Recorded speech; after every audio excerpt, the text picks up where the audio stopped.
इचलकरंजीतील शंभू तीर्थावर मातंग समाजाच्या पुढाकारातून बहुजन समाजासह 12 बलुतेदारांच्या सहभागातून मिरवणुकीनं मानाचं तोरण अर्पण करण्यात आलं। या मिरवणुकीमुळे शहरात उत्साहाचं वातावरण निर्माण झालं। या निमित्तानं सांस्कृतिक कार्यक्रम उत्साहात पार पडले। इचलकरंजीतील शंभू तीर्थावर धर्मवीर संभाजी महाराजांचा दिमाखदार पुतळा उभारण्यात आलाय।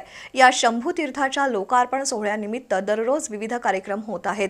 शंभू तीर्थावर बांधण्यात येणाऱ्या मानाच्या तोरणाची मातंग समाजाच्या पुढाकारातून बहुजन समाजासह 12 बलुतेदारांच्या सहभागातून मिरवणूक काढण्यात आली।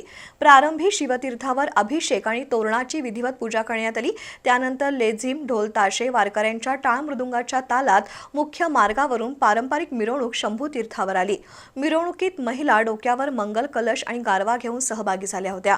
जय भवानी, जय शिवाजी, धर्मवीर छत्रपती संभाजी महाराज की जय आणि मातंग बहुजन समाजाचा मानाचा मुजरा अशा घोषणांनी वातावरण दुमदुमून गेलं होतं।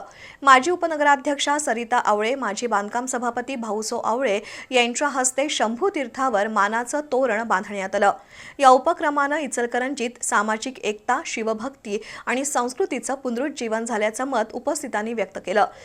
कार्यक्रमाला माजी आमदार राजीव आवळे, शिवसेना जिल्हा प्रमुख रवींद्र माने, स्मारक समितीचे अध्यक्ष गजानन महाजन, प्रसाद जाधव, पुंडलिक जाधव, सागर चाळके, तानाजी पोवार, अजित जाधव, दिलीप मुथा, प्रकाश पाटील, अब्राहम आवळे, रुबेन आवळे, शुभांगी माळी, नीता भोसले, सोनाली अनुसे, ध्रुवती दळवाई, क्रांती आवळे, लक्ष्मी पाटील, अक्काताई आवळे यांच्यासह मातंग आणि बहुजन समाज बांधव उपस्थित होते।